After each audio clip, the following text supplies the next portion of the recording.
something which I would like to share is कि ये मेरा स्टोरी टेलिंग डेब्यू है, ठीक है। लाइक मैंने इससे पहले स्टोरी टेलिंग किया नहीं है, मैं बस अपने बायो में डालता जाता था कि हाँ स्टोरी टेलर,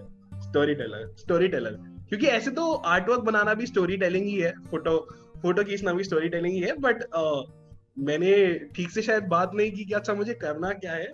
यूजुअली मैं फंडरेजर में आके लोगों से आर्ट करवाता हूँ, ठीक है, बट फिर उधर देखा क्या स्टोरी टेलर बोल दिया गया है, तो ठीक है आज स्टोरी सुना देंगे, ठीक है। सो ये थोड़ा वैसा सिचुएशन है।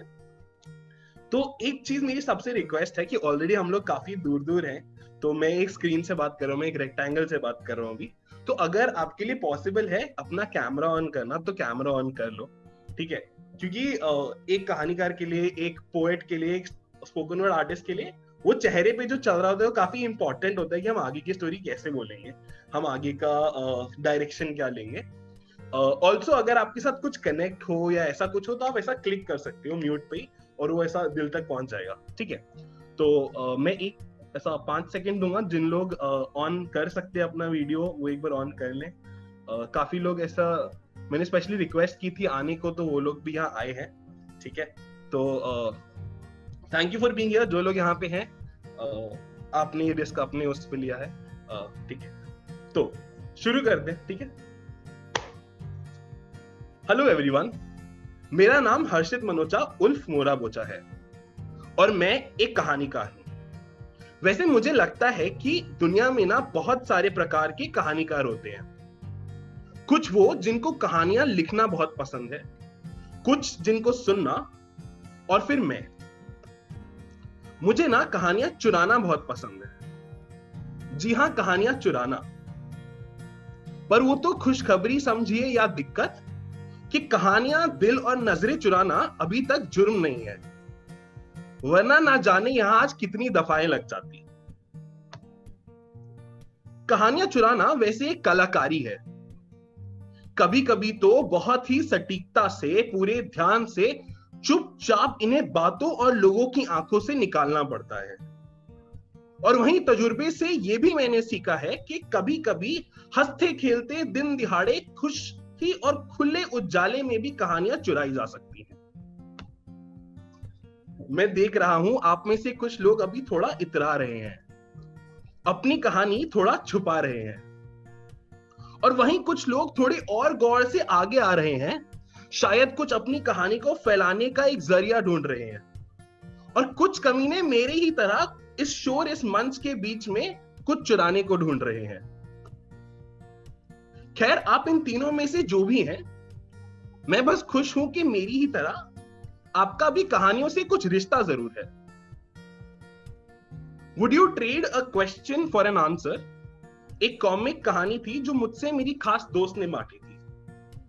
मैंने वो अभी तक पढ़ी नहीं है पूरी तरह, पर उसमें से एक चीज थी जो हमेशा मेरे साथ रह गई। वो कहानी का शुरुआत कुछ ऐसा था कि जवाब एक किस्म का अंत होता है। जवाब एक किस्म का अंत होता है, जवाब पर बातें खत्म हो जाती हैं, और वहीं सवाल तो चीजों की शुरुआत करते हैं। सवाल से ना जाने कितने सारे रास्ते निकल जाते हैं। एक किस्सा सुनाता हूं, ठीक है, असली किस्सा है। ये बात है 2019 दिल्ली की। एक बहुत बड़े इवेंट के बाद मैं मेट्रो लेके अपने घर को निकला था। शायद मेरी जिंदगी की सबसे शांत मेट्रो राइड थी वो, और मेरे सामने बैठे थे बस 2 लोग। उन्हें ऐसे सनसनाते हुए माहौल में देख के मेरे बेईमान मन ने ठान लिया था कि इनसे 1-2 कहानी तो चुरा के ही जानी है। आप भी उसी इवेंट से आ रहे हैं ना? उन्होंने मुझसे पूछा।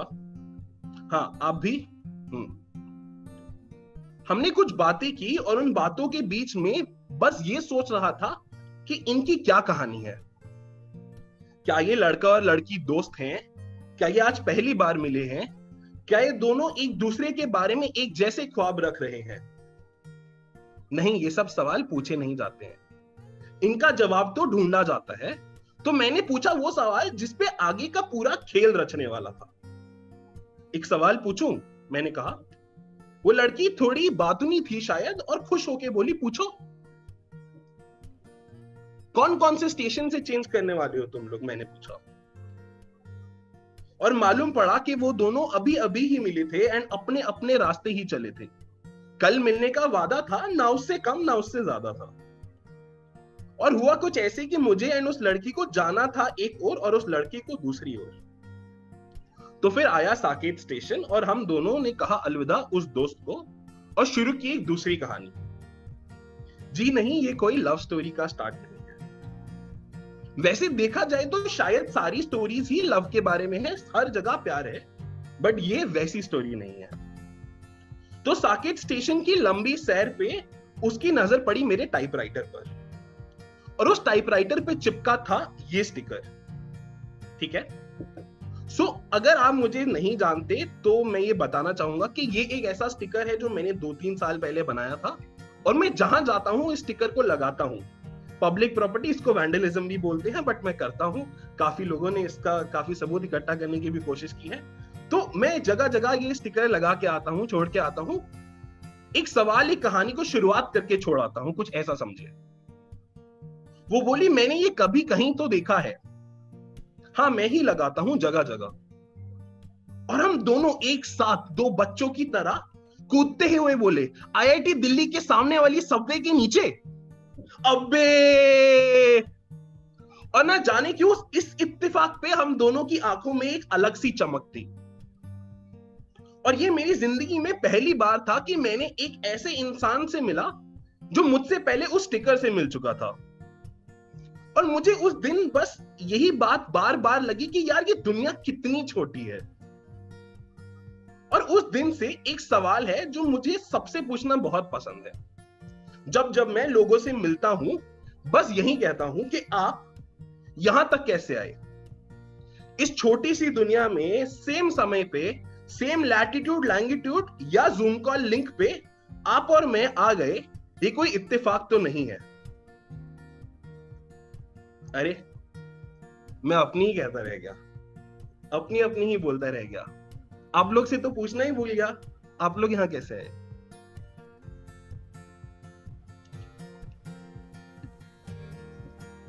मजा